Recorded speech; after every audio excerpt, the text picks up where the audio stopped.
Hey guys, this is Comic Uno, and today I'm doing another edition of Mayday's Journey, and we are up to issue number 57 already.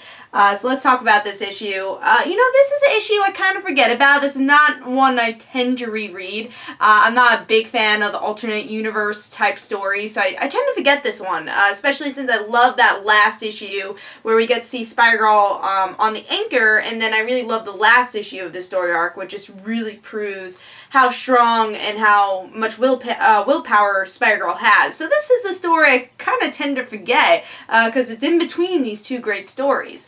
But what's going on in Part 4 of Season of the Serpent is that May, she's trying to be good to her mother, not get in too much danger, but also learn more about Seth, the god of the serpents. And she wants to try to fight him, but then also in another way knows that she can't fight him alone. So she's trying to learn a little bit more. And the F5, Fantastic Five, find out where Seth is, so they're going to try to fight Seth, and Mary Jane's like, May, you should sit this one out, and she's like, alright, and she kind of wants to spite her mom, but not go fight Seth, but do something else. So she goes to a parallel universe where the Fantastic Five and her father are evil.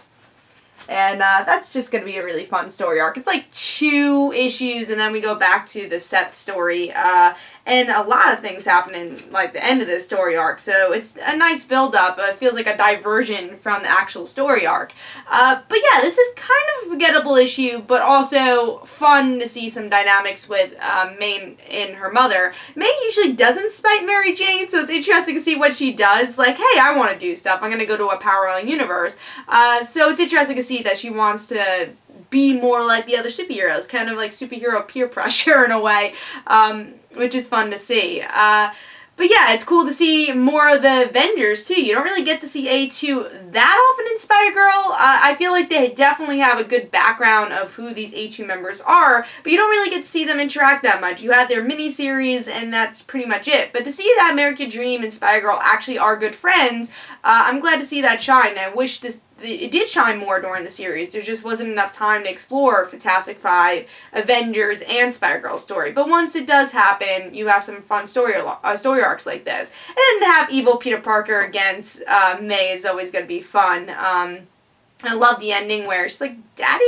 when she reacts that way. It's like, how is she going to fight her father? So yeah, definitely a fun story arc that I tend to forget about. But please tell me in the comments below what you thought about the issue. And yeah, and of course I'll have another review for Spider-Girl next week, next Sunday, for another edition of Mayday's Journey. This is Comic Uno, Comic Frontline. Don't forget to follow me on Twitter for Comic Uno and the Random Situations. Don't forget to like my Facebook page. Also, in the description below, there's links for my comic book, Like Father, Like Daughter. And don't forget to like the Facebook page of Like Father, Like Daughter. And I'll see you guys later.